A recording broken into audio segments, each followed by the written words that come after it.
Welcome to Rewrite the Mother Code, a podcast that ignites and celebrates your inner mothering essence, equipping you with the tools to live your dream life. I'm Dr. Gertrude Lyons, an author, coach, educator, and a blend of research, scholar, and mystical medicine woman. Join me in exploring holistic women's development, parenting, self-love, relationship fulfillment, and so much more. Let's delve into the depths of our inner mothers to reawaken our greatest selves and live our juiciest lives. In this podcast, we'll have conversations about mothering and motherhood that are real and raw and unlike any other. Through interviews with inspiring guests, live coaching sessions, and reflections on my own journey, Rewrite the Mother Code invites you to explore what it would feel like to stop living by limiting cultural and generational norms and start living and loving a more intentional life that you designed.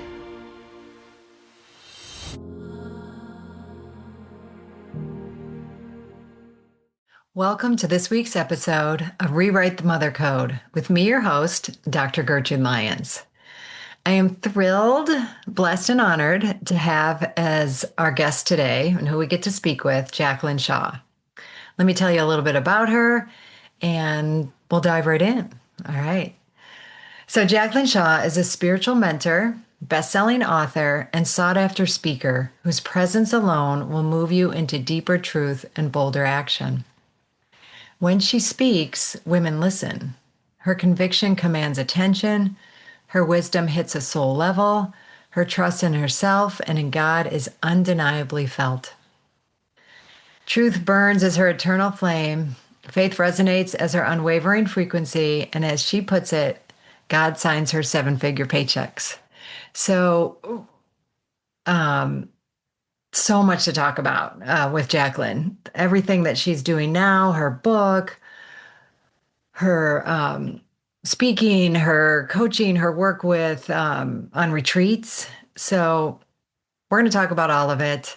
And as always, when you tune in, right? I know a lot of times we're listening with, while maybe doing some other things as well and kind of in the background. But give yourself some space and moments to be with the words, to be with. I think this is going to be that kind of podcast where, you're going to want to close your eyes and listen for a little bit and then just see what's there for you. What is stirring for you? That's always the aim here is, what is this? Does it resonate? Does it repel? It doesn't matter. Either bring you data, give you a lens into yourself, and whether it's your desires or triggers or treasures, it's all there for the taking. I guess we could say that. It's all there for you. So I can't wait to hear what you think, and we're going to have a really, really beautiful time. So as promised, as introduced, I now want to welcome on the show Jaclyn Shaw. Jaclyn, thank you so, so much for being here today. Oh my gosh, thank you for having me. I am really feeling excited for the conversation we're about to have. Me too. And the discovery and everything I've learned and know about you and shared with our now mutual friend, Ann Lovato, and have loved having her on the show. So anyone that she, connects me with, I'm like, oh, they're going to be great. Don't have to worry about that. And just seeing all the beautiful work you're doing and what we're going to get to touch on and talk about with your book that, oh my gosh, I don't have it in front of me. Tell me the name. Spiritual SmackDown. Spiritual SmackDown. How could I forget that title? I was looking at it, I have to read this book. This looks so, so good. Retreats, coaching with women, really, your intention and heart and everything that you have, that you're pouring into women that you work with. So love it. Love all of it. But what I'd love to do is just have you bring us, bring us into your life, bring us into your journey. I love women sharing their stories. It's so, so important that we hear because, they might see you now like, oh, wow, look at like she's amazing and she has this amazing business and deep work that she's doing. Like it happened out of nowhere, right? Yeah. And it never does. It never does. We always have a journey. I mean, we always have a journey, and it definitely didn't happen out of nowhere. And I will also say, like, I feel like living a life that I could have never imagined living. Like, my children are about to turn 12. Like, my son's turning 12 next week, and my daughter Mm, is 9.5. And the book, Spiritual SmackDown, is based on an experience that I had in my life when I was pregnant with my daughter. And honestly, like, we're talking 9.5 years ago, 10 years ago. yeah. And the version of me before that is like a completely different woman. So if you would have told me Mm. that, like, one, that I was gonna write books, like, and I mean, I wrote my first book being like, this is gonna be a one and done thing, and now I've just completed writing my second book. There's Ah. already a third, a fourth, and a fifth book being written. That's all really like my truth and connected to spiritual wisdom. Like, I would have said absolutely not. If you would have told me I would be speaking on stages, I'm like, I have no desire to do that. Like, I have always had the entrepreneurial energy. But I was in the fashion industry before. I owned a clothing store, and I honestly feel like I fell into, like, I just like accidentally fell into this role as a coach and a mentor, Hmm. which I think, like, just does happen naturally because we all have this within us. Like, we all have so Absolutely. much wisdom to share with the world. And so much of it for me has just really truthfully came from my lived experiences. Well, I'm just going to interrupt you there because even hearing, well, I was in retail, I had a store, I was in fashion, but you were still mentoring, you were still interacting. There's always these amazing little, some are big obvious threads, some are thin threads, but they're these threads that connect us. And in that way, where you were supporting women, people, Yeah. in their lives. I mean, so much of what I do now is really in connecting women to the truth within them, the God within them. And so I think really, if you ever would have said to me, like, oh, you're going to show up and, like, as a spiritual teacher and you're going to write books about spirituality, I've been like, on what planet, you know? And then it's Here like, we are. it's like, yeah. And it's like how I'm often introduced as like author, speaker. And it's like, and that's the part for me that felt like, like 10 years ago, I just never would have Mm. imagined. Yeah, but you got there. And I know you talk about that journey a lot in your book. Um, but can you share some? Because there were some, yes, there's a journey, and those journeys have some like major inflection points or, really unexpected, even if you've semi charted out your life or have goals or, think you're going to be here or there, life hands you something, what feels like completely out of the blue. But then it changes our life forever. It changes our life. I think it opens us up to something that was maybe already there but dormant, allows us to see things, but are still Yeah. can be everything from super painful to super wonderful. Do you mind Yeah. sharing some of that? Yeah, I definitely can. And I think it's, just interesting how, even like phrasing that, I definitely wasn't someone who felt like I had things charted out in terms of, like, I've been very like spontaneous in the sense of like business or what I was going to do. Like, when people would ask me, like, where are you going to be in 5 years? I'm like, who knows where I'm going to be tomorrow has always kind of like truly been my thing in terms of like what I was doing in the world or my Yeah. job or business. But from before I met my husband, from before I had kids, like, I really knew like how I wanted to lead in motherhood. I knew like Mm-hmm. that I wanted my kids to like really, like, I had a very like the idea of the childhood and freedom, and that I wanted to unschool my kids. And we've been on a journey that's quite spontaneous in life, and they've unschooled and they've went to like world schooling and a nature school and an art school and a spiritual school. And so there's certain areas of my life that I feel like I really like knew and are playing out more how I thought they would. And then again, Mm-hmm. other areas of my life that are like never would have imagined. And then experiences within our life too.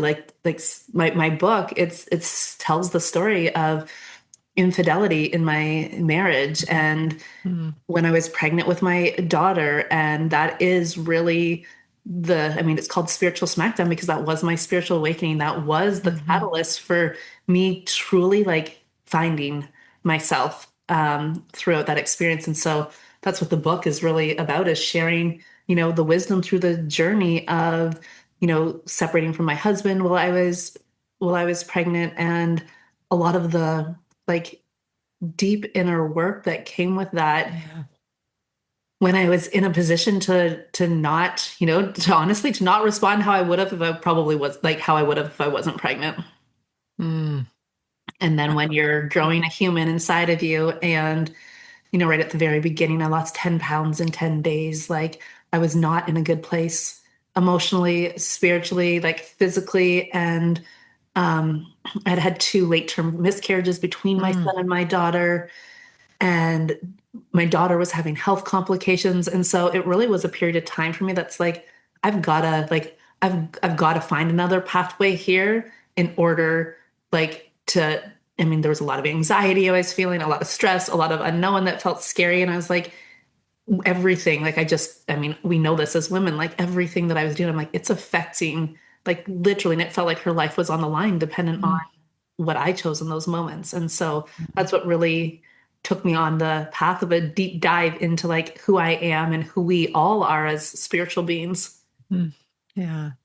Well, first of all, I just want to say thank you and congratulations for, I don't know if congratulations, but it's not easy to share, in our culture, like the hard things, right? The things that don't look good or aren't pretty, or you know, and but we as women, like we need to hear them from each other, right? Yeah. We need to know that everybody's going through stuff and that there's things happening to all of us, and otherwise we feel so alone, or oh gosh, like what did I do wrong? I'm the only one that had, I think I'm the only one that had this happen because everybody's life looks so perfect out there. And Yeah. we know better, but we also don't know better, even how much we're Well, told. and here's my thing is like my life did look perfect. I actually thought my life was perfect. I thought I was living like the fairy tale. And so like I was truly blindsided Mm, when this happened.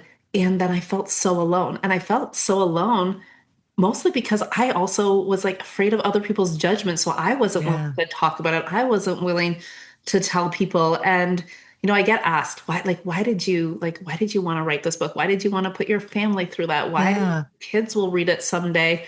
And I actually had a mentor who I was working with who is a spiritual teacher, like multiple best-selling books. Mm. And he in the beginning like loved the book that I wrote, and then Mm. about 3 weeks later said, I don't think you should publish it. And like not just like softly, like very strongly, like it's too shameful. Why would you do this to your family? Why are you going to put your kids through Wow. this? And as I heard, like I had a conversation with him for 45 minutes where he really tried to convince me not. And I was just a puddle of tears, to be honest, Mm. because I knew in that moment that like I was absolutely not willing to. And his advice was like, take out the story because the wisdom is so strong. So just take out the story. It's not Oh. needed. And I truly Mm. feel like speaking the truth about our lives, like as women, it's our holy work. It's healing for me. It's going to be healing for my kids. It's Yeah. healing for us collectively. And what I truly felt in that moment is like, if I don't speak about this because I feel it's too shameful, well, then that shame just continues to exist around the experiences that we have as women. My kids will carry that shame because Yeah. I'm not willing to bring it forth. Here, here. Oh, that's so beautiful. And gosh, what a choice point, Jaclyn, that you were faced with, I and it's, I can, no, what were you going to Yeah, say? I was And just then like I almost like I like envision things like this for myself that makes it like almost easy to choose it, even though I mean there were so many hard things within the choice, but it's like this is how I envisioned it. It's like, my daughter's bedroom is just like in the room next door to me here. And it's like, okay, if I'm not willing to like clear this that's in my field, it felt like it's like I'm just gonna like wrap it up in this little box, put on a bow, go put it on the top shelf of her closet and say, here, you get to open this when in your future. Like you deal with this because I'm not willing to. yeah. And that's something that my husband and I often have conversations around like if we're not willing to like look at this or do the healing work around this or have this conversation, like do this work, like we are just passing it down to our kids. No, and we don't like to know that. It's definitely something when I work with women or mothers, it's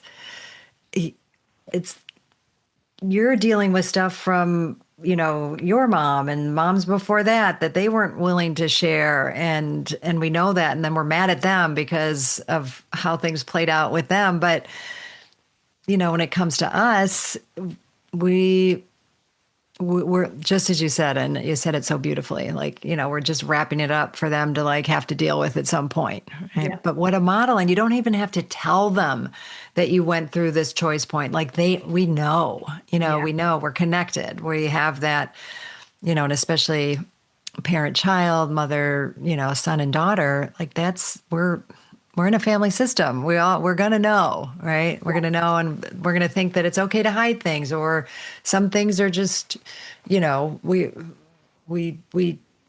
value, looking good over sharing the truth. And, you took a big stand with them on that, and then allowed and opened the door for other women, other people to do that.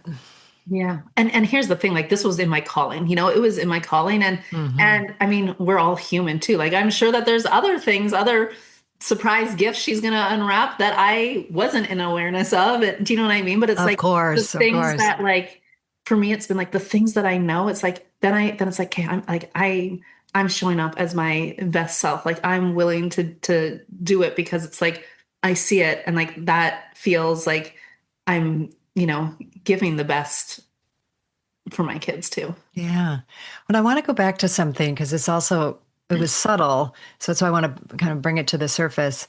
Um, because when you said, yeah, I'm not one of those people that had mapped out like my career goals and like the 5 or 10, but how I envisioned my family and children and the atmosphere and space, that so perfectly exemplifies like a shift out of and values that like yin yang, masculine, feminine, right? Like we all think, whenever we think of like planning your life, it's all about what you're going to do and your work and your career and all that other stuff. Like, yeah, that'll just happen.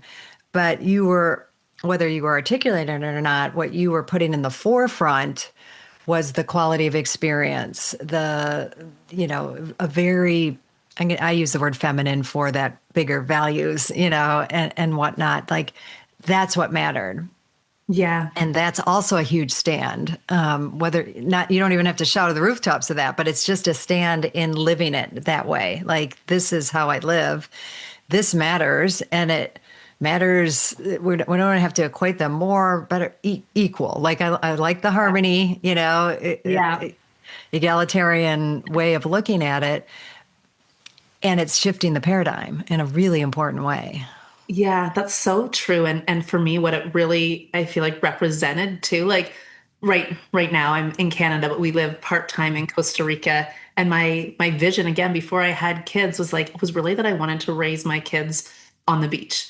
And I mean, even though I'm in Canada, like the beach is literally behind these trees, Yeah. but it's like we spend our time in Costa Rica and in the jungle and on the beach. But really like what the beach represented to me when before I had kids, but knew that that's where I wanted to raise my kids was just like was bare feet, like bare naked, running around. Like it really was that essence of like freedom and not Yeah. needing to like fit in any certain way or have this like rigid like yeah like timing and needing to be ways and even with how I wanted to have my kids like education be like that just really felt Mhm. so like strong and so important to me. Yeah. And it is, because it is, right? And tuning into that and let that navigate and govern. The other things have happened, right? Like business things have certainly happened for you, but that's like, oh yeah, okay, well, and I have to do that too, or like have to, but you know, to have the beach in Costa Rica, I might need to make money, whatever, Yeah. however we're Yeah. looking at it, in that energy exchange. It's really important. And this is sort of a side note, but it touches on something that struck me so much when we were on a spiritual trip in Hawaii and meeting with Native Hawaiians. And she had a couple little boys, and one of them was, I don't know, 4 maybe. And it was like I'm in a parka because we were up in the mountains. It was cold. I'm like totally like dressed in like super warm stuff, and this little boy is barefoot. And I'm like, what the heck? Like, how can he be barefoot? But that is, part of their way of being. Yeah. It's that kids don't wear shoes. I can't remember, I think until like 5 or something. Like you just don't wear shoes so you can maintain that connection, to the earth, to the land, feel it, live it. And I also just love the fact, like, wow, when you do that, like you're just like part of it. He's, not complaining Yeah. either. It's like cold, you acclimate in a way. I mean, there were just so many things about that. So, when you said that about the beach, I just resonated with that because the way that we have become so disconnected, and disconnect our children, but ourselves, and, have so many layers before we're actually touching the earth. And it's a problem.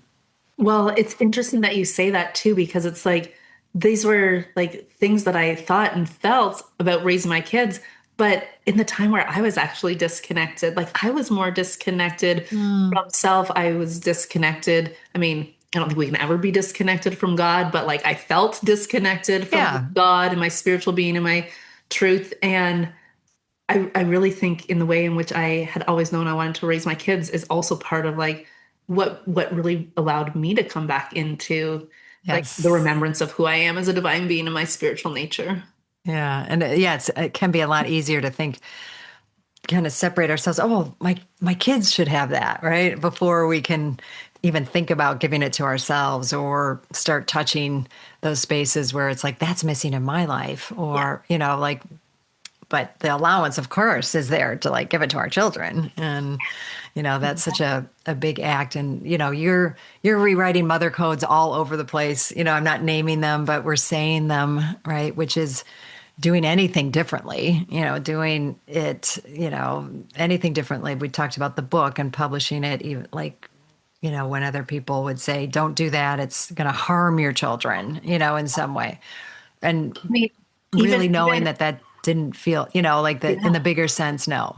But Yeah. go And ahead. and to be honest, like it does come with some of this, it definitely comes with judgment from other people. Like, Yeah. when I would tell people like we unschool our kids, they're like that's just like what? And like school is the most important thing. Like my husband, even like he, went to private school and boarding school. And like so this idea of like, and you're just gonna like move to Costa Rica part-time and like don't your kids need stability? Like, do you know what I mean? Like, so there's Oh, for definitely sure. a lot of opinions about the way in which we've chosen to raise our kids too. And I mean, all my work that I lead in is really rooted in being the truth of who you are. And so Mm. knowing that like other people aren't going to get your decisions and choices and it's not going to make sense to other people and like that's okay and it doesn't have to. Yeah. And exactly. And that's, what we want to, and I believe you do the same, but like navigate women toward making choices and decisions that aren't coming from out here, but coming from inside out, the experts, the family, the culture, Yeah. and instead like tuning into ourselves and getting clear. And it doesn't mean we can't then vet them, do some due diligence. Like I really like feel strongly about this. And, that's how I felt about home birth. Like that was just like when I heard about it, like, yeah, I want to do that. Like, of course, but I better do some due diligence. I'm going to get a lot of questions, all the things. And so I'd love to talk a little bit more about that, like when we face criticism for the choices that we're making. Like, yeah, we can say, oh, it's okay, but they can hit hard or, like hit tender places or wounds or, all sorts of things. And I'd love to hear some ways that you've navigated some of that and when you've faced the criticism of doing it Yeah. differently. I mean, honestly, when it's like when I know I'm standing in my truth, what I've just really held is these words that I tell myself. It's like I'm willing to be misunderstood. Like, I'm Hmm. really willing for people to not get it. I'm willing to be misunderstood. I know that the choices that I make in my life in many ways are unconventional. And it's like I'm willing to like also be like a trailblazer. I'm willing to pave that path. And so the biggest thing is not making people's, judgments mean anything about me, and really like and not in a place that's like I don't care. And because like you said, like Yeah. there's things that like hurt, and it can bring up pain in our own wounds, but really seeing like it really isn't about me. It's like remembering that we're all here on a soul journey and a human experience, and we all have our, we all have our own life experiences. And so I remind myself of that like all the time, that like Hmm. we all are looking through our own unique lens as well. Yeah. And I think, and I want to underline something you said because that's spot on. We're not in anybody else's shoes. We don't know where their comments are coming from or what, what's going on in their life to even, put out a criticism. Yeah. But I think that importance of, yeah, it sometimes they're painful or sometimes it hurts, and letting ourselves feel that, not just like, oh, it's okay. Like, I don't, like it doesn't bother me. Well, yeah, we can let it bother us, but not let it shake us, right? Or not, but the feelings and honoring those and like even having, a boohoo or a tantrum about it at any moment and then moving on, like that just clears our system, right? Like that allows that energy to move through us that's there. And I think I wanted to underline that because you mentioned that, like, yeah, like sometimes it's painful. Yeah. And so I think it's also important that it's like that we're not like bypassing in the sense of like, well, it's not about me. And so, I'm just gonna Exactly. pretend that I don't have these feelings, or, Yeah. everything happens for a reason. So I'm not allowed to be like sad or in pain. But it's like also, it's like, okay, I'm having this human experience, and Hmm. can I like zoom out to like what's also true in here, and seeing other people in, their limitations or fears or what's going on. Like, an example that I can give that's like very clear Yeah. is my, like I told you, my husband went to private school and boarding school. And so you can imagine like his mom's a big fan of the school system. So to say we're like unschooling our kids and they're going like wild schooling and nature schooling, like Yeah. her, like she's not in agreement with it. And either I can like fight that and try to convince her and try to like give her all the reasons why, or also just see like the reality is like there's real fear there that like if our kids aren't learning in a school environment, that they're going to be behind, that it's going to affect their future. And that's, well, that's her belief, and it's not my belief. It's like I can honor that there's like difference in the way that we're looking at this just because of our different beliefs, and like Yeah. there's a real fear that she has there that I don't need to convince her otherwise, but I can also just like, let that be. Yeah. Absolutely. I love that. But as you were saying that, like it's so funny. I had these thoughts come up like, oh yeah, like for me, you know, uh, tons of criticisms of how our school systems are set up and like the factory model that they're based on and, and all of that. But I know for me, it was like, that just seems like such hard work to like take on that responsibility of, giving them the education as much as I could picture like what it would be like. This is a little more on the practical side, but how did you figure that out? How did you come to, to do that? And is it hard? And does it take a lot of time? I What mean, does it our work? our journey has really looked like so different with this, and like so it Yeah. has been something that like literally like shifts and evolves and changes. Like I'm gonna say like almost moment to moment. And Mm, so, I mean, my husband, at sometimes he's like, wouldn't it just be easier to send them to school? And my kids have actually both went to school for brief periods of times because they also chose it. And so, like the piece of unschooling is really like not taking on like the responsibility of homeschooling, because unschooling's, really like as they come forward and the kid comes forward and wants to learn, it's like it's very like the child leads. And so we started off with unschooling. And then we lived in just like a beautiful area that had a nature school program that they went to mm, 3 days a week. And so that was really supportive. When we live in Costa Rica, they go to what I call a spirit/art school. And so they're not fully always at home, but and they've always done that for a few days. Mm-hmm.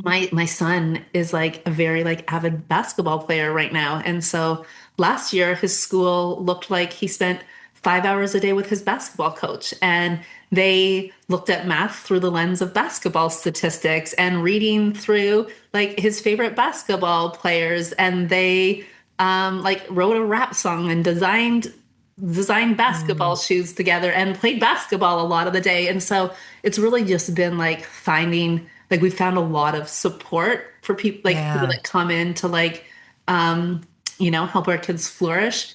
And then at the end of last year my daughter was like, I want to go to school. And so she went to school. And then my son's like, I'm gonna go to school. And he went for like 3 months. And then right now they're both doing an online school that they both really love. And so, and it's 2 hours a day. And so Mm-hmm. it's always changing. Yeah. But again, that's kind of how we operate in our lives. It's like everything's just very like fluid, not set in stone. It's not a should or a have to.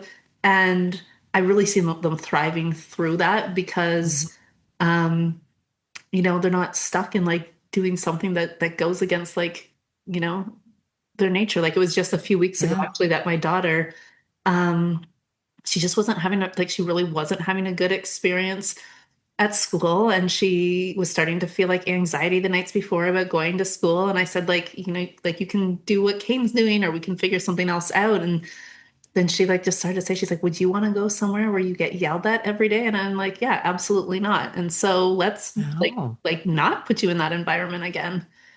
And when we went to pick up her stuff from school, like her arms went up in the air and she was like, freedom. And I'm like, yeah, I want you to feel free. And so making choices in alignment with that. Mm-hmm.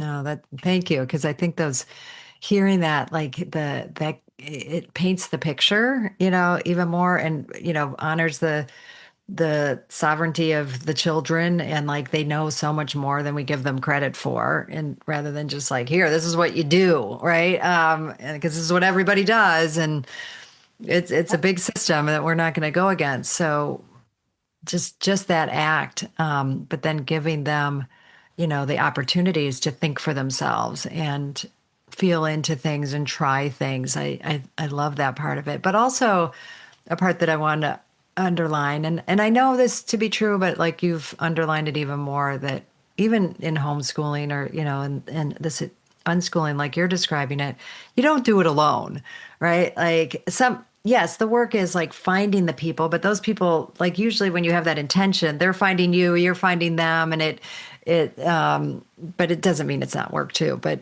finding somebody that will work with your son in basketball in that way, what a gift, Yeah. right? Like, and I just want to be really clear, because it's one of the big mother codes, is that we're supposed to do it all ourselves, and that's the best way, and we can provide everything, and no, we're not supposed to, and we shouldn't, right? No. And the cool thing about this is I was actually just recording a podcast with Anna and we were talking about this at the end.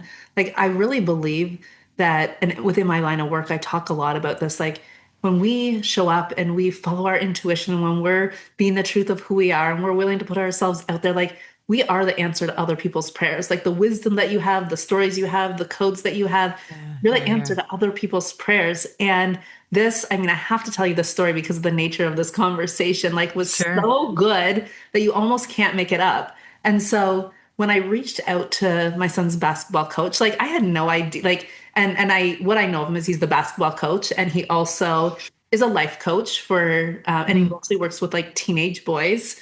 Um, and he's a breathwork facilitator. But like to be like, hey, do you want to like now be my son's teacher? Like it was really, but like when I asked my son, I was like, if you could do anything, and he's like, I would be with Ben every Mm. day. And I put it out there to him and I said, okay, this might be like kind of a wild idea, but tell me if you're like even Mhm. open. Like Kane really wants to spend more time like with you and doing basketball. And maybe we do it 3 days a week, but like basketball 5 hours a day. Like he's really interested in math. So like math through like statistics. He has such an artistic background. Like he loves design. And I just put it all on the table and was like, this man might be like absolutely no interest, or he might be. He literally got back to me within minutes and he was like, you are the answer to my prayer. And so something I've been saying for years, he said, you're the answer to my prayer. And Mm. then he went on to tell me why. He said, I've been praying that I want to work one to one with more like kids. I want to work one to one. He's like, and I've also been praying that I want to use all like the tools I have in my like tool Yeah. belt, Yeah. basically. And he's like, Wow. you won't even know this. He's like, I'm a major in math, so I wanted to bring in something with math. He used to work for Under Armour designing Steph Curry shoes, like, hello, huge basketball player shoes. Yeah. So when I said my son wants to design things, and so they were like literally like a Oh my match God. made in heaven. But I could have gotten in my head and been like, this is such a weird thing to ask someone if they want to, like, do you know what I Totally. mean? But it's Yeah. like, by just being like, I'm going to put it out there and I'm going to put it in the field for him to either say yes or no to. And there was Hmm. like so many things that he's like, literally, this is what I've been praying for. And then told me his wife was pregnant, and so he was looking for other ways to like it was just like he was looking to make more money and have more clients and do more things. And then, since he's worked with my son, like I have referred so many Oh my clients to like gosh. work with him. So it's just like this is what unfolds when we trust Yeah. ourselves and follow our intuition. Oh, I'm so glad you shared that story. That's so beautiful.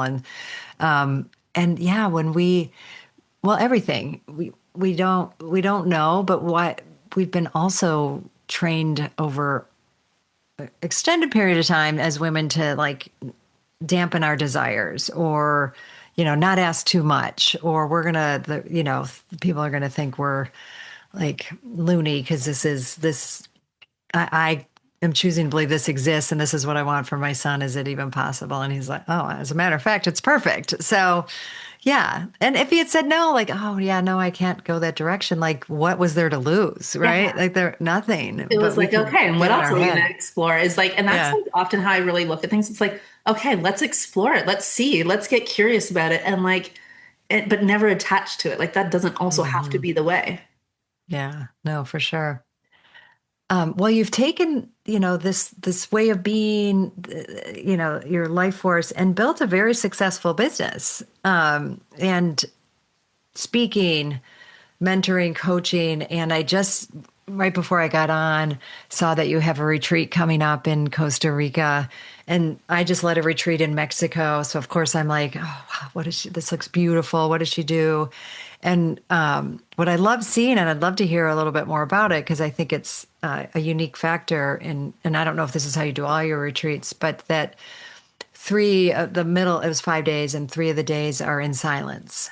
Yeah. And so I'm just going to leave it Yeah. there so you can like So, speak into that because it sounds beautiful and also scary, right? Like yep. silence, what? Yep. So it's called Without Words. And again, the like play on this is the day that I announced it online, I literally lost my voice. And so people were like, oh, well, now you're just going into your own silent retreat. Mm. But honestly, this is the first time I've hosted something like this, but I've been Mm. called to do it, I think since about 2021. So this has been like 5 years in the making and really stemmed from, I did a 4 day silent experience for myself, with Mm. myself. Like it wasn't at a retreat. It was literally just like I had this experience with myself in Costa Rica 4 years ago when I was like, I just wanted to like clear out the noise and really like sit with self. And I bring this in a lot of my work. It's like connecting to the truth of who you are and connecting to your divinity and connecting to the God within you. And so that's what this experience is really about and why it's the 3 days in the middle as I'm guiding people into the experience and then guiding Sure. the women out of the experience. So there's going to be powerful conversation on both sides, but really allowing them to receive through their own wisdom, to receive Hmm. throughout these 3 days. Well, it's in silence, and there's a ton of, I mean, we don't give ourselves like the gift of silence and No. spaciousness and like to be away from our devices. So it's like Hmm. silence and no devices. And it's being in a land where you get so held and nurtured and like the food, like just like feeding you and nourishing you. I Hmm. also, a lot of my work is done like it's in frequency. And so I lead energy clearings and activations in the field that it's not about your mind getting it. It really is this shift energetically. And so throughout the 3 days, they're going to be the women that are coming are really also in deep receiving frequency. They're not just like on their own in silence. There's Yeah. like one day there's a 4 hour sound journey. There's an experience that I call the bed of heaven, where it's like a vibration and a sound experience. There's the activations that I lead in. There's I mean, there's things that I am not even like sharing publicly that Of like real course. life Yeah. like Yeah. women's work together, but without our voices. And I mean, everything happens in frequency first. And so, really being able to truly deeply connect with self is what this experience is all about. And Yeah. so, it's been years in the making, and I'm really excited to lead it. Like the women that are already coming, like it's just yeah, like I know from my own experience, like how they're gonna walk out on the other side too. Hmm. No, Because what a it's so gift. easy, it's so easy to get caught up in like the Oh, distractions. Like, especially, I lead a lot of more than women ever. in Yeah. business. And so to get caught Yeah. up in that, and you got to do this and need to do this. And it's like, let's like let that all float away and like really hear your inner guidance and your inner wisdom and your inner truth. No, you're speaking my language, and it's something I have felt really strongly about, and why I decided to do retreats also is like you know, you'll hear women say like, I need a break.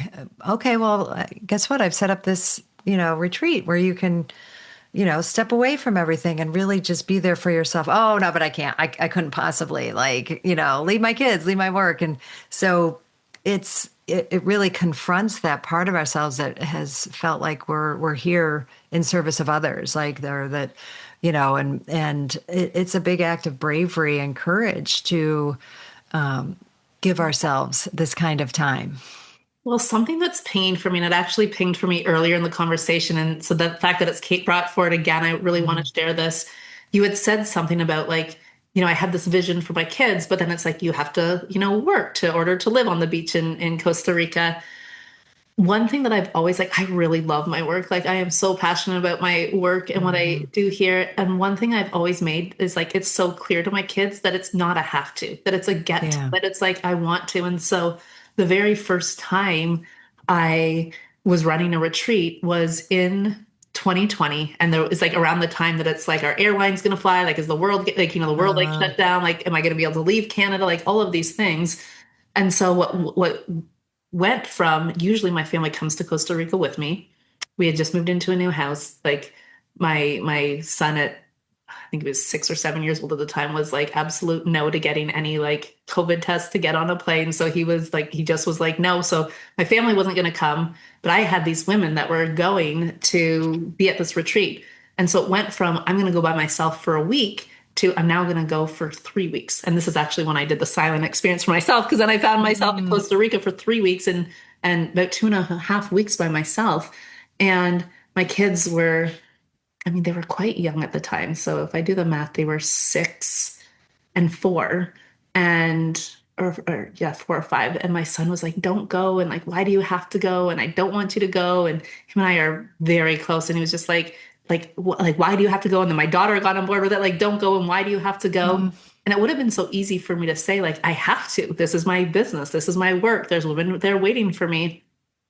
And I really remember strongly like having the conversation with them and really holding the energy of like, isn't it cool that like mommy gets to like go hop on a plane yeah. with these women and like I get to do this and I Yes. get to, be here with you and then I get to go do this and like really bringing that in was really important for me that like I Hmm. love my work and so making it a should or a have to like just doesn't feel good and portraying it that way to my kids doesn't feel good. So when you sit there, when women say I can't because of my kids, like I'm also very aware that I am being that model for my kids of like that they get to and well, Yeah. they are my whole entire world. They also aren't my whole entire world. Exactly. Yeah. And you can hold both, right? Making a Yeah. choice like that doesn't suddenly give them the message, but it does give them an important message that, their well-being matters and it's going to matter as an adult for them too, that all of our well-beings matter. Yeah.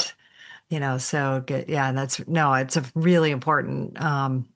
And I love you underlining that. And when we can have that place, like I feel the same. Like I don't feel like I'm working, right? And it's everything is does feel like. Well, this leads me to my last question before I have a couple more questions. I love that.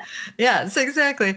Around what you call the work that you do or the work that we do, I guess, holy work, right? And why it's so important for us as women and mothers to hold it that way. Can you just go ahead and share what that is for you?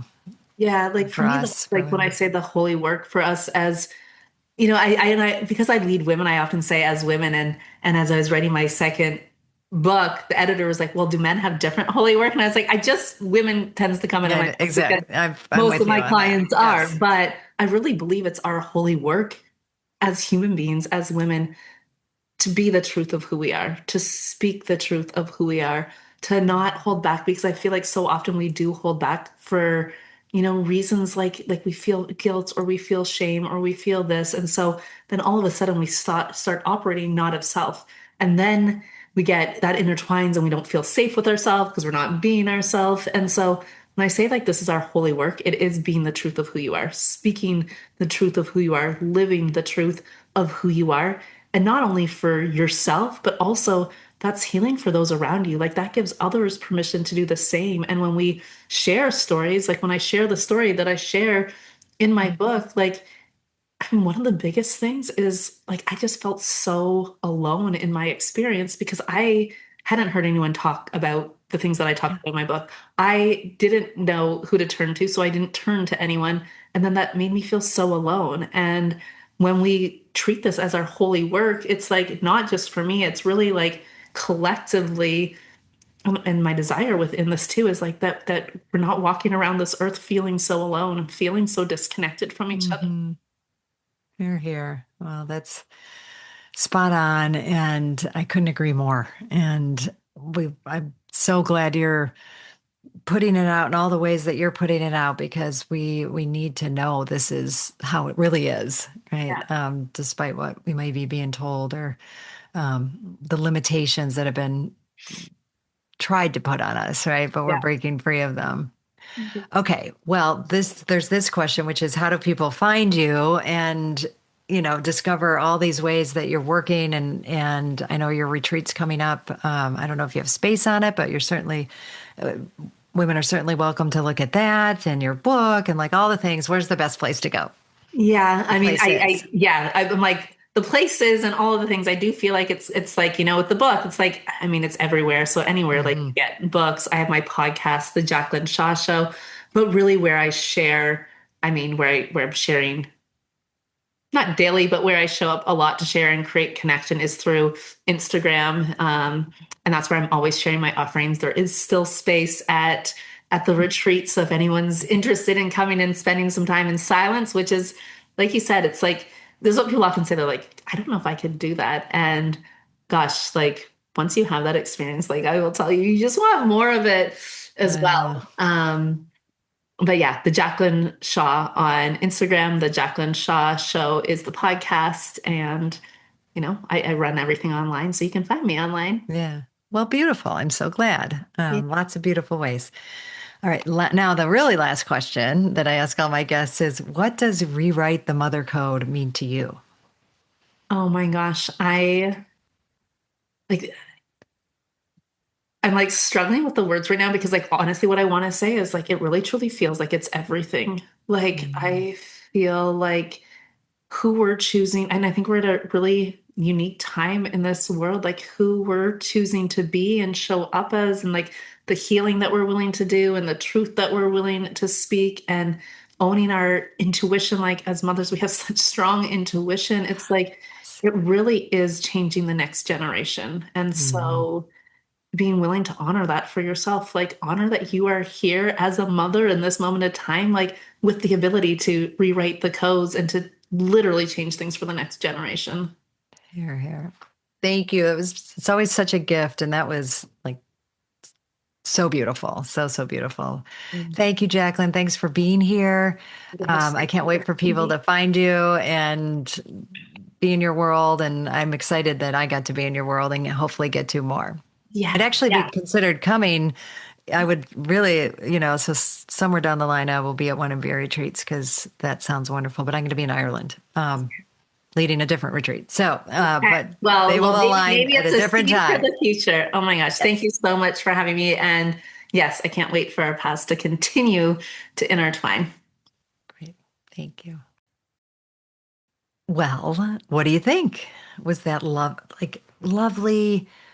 I don't, that makes it sound like I'm diminishing it in any way, because I'm not, like, but it is lovely. It's lovely when, you know, hearing women's stories and seeing where, anywhere and everywhere that we are tuning in a way that allows us to lead our life from that deep place within, from that intuitive place, from the place that, can sometimes be very, very different from how everyone around you is doing it. And I really, want to underline again, like in our current age, that takes a lot of courage. And so I mean, it's taken me courage, and I give myself credit for that. But, and then hearing the things that Jaclyn is doing and has done, it's courageous. And I want us to hear that it's possible, right? So yes, it's courageous and it's possible. And we, if we don't have the tools yet to stand within ourselves and really stay true to ourselves when we get criticism or when others are trying to sway us, then you can work on that. Like that's doable. It isn't something you're destined to have to be restrained by, and you can get support around that. I love supporting people in that and unbinding ourselves, unwinding, from beliefs and paradigms and ways that the world works, that, and especially for women, that are keeping us contained and small, and um, not living to our truest selves and our potential. So I am on board for that 100% all the time. And again, really grateful to have Jaclyn show up and be here on the show, and sending her lots of flowers for all that she's doing. And then look and see where in your life, take a moment to say, like, is there something that's been niggling there for me, but I say things to myself like, oh, I couldn't possibly do that, or like, oh, that's a pipe dream, or oh my God, everybody will think I'm so weird. And these can be little things to like big life changing things. And, see if you can name one of them, and put your toe in the water, or step in and follow it and see where it leads you. Because it's going to lead you somewhere. And no matter what, you're going to learn, right? And that's the point. I think, understanding that it's all learning and it's all contributing, to who we are. And, but we're going to also, no matter what, have that experience of following ourselves and our intuition. So would love to hear what you decide to do. So please always feel free to reach out. And thank you for being here today. And can't wait to see you, hear you, be with you next time. All right. Bye-bye. Thank you for being with me on this episode of Rewrite the Mother Code. Dive in even deeper into the content by visiting drgertrudelyons.com. And that's drgertrudelyons.com, where you'll find comprehensive show notes, blog posts, and ways to work with me. If this episode resonated with you and you believe in the significance of this transformative work, take action now. Hit that subscribe button and share this episode with a friend who could benefit from some mother healing. Your support means the world to me, and I'm eager to hear your thoughts. Leave a review today. Every word fuels the strength of Rewrite the Mother Code. I personally read and respond to each review, so your feedback is invaluable in shaping the future of the show. Together, let's empower our communities and create lasting change. Until we meet again, know that I'm cheering you on every step of the way.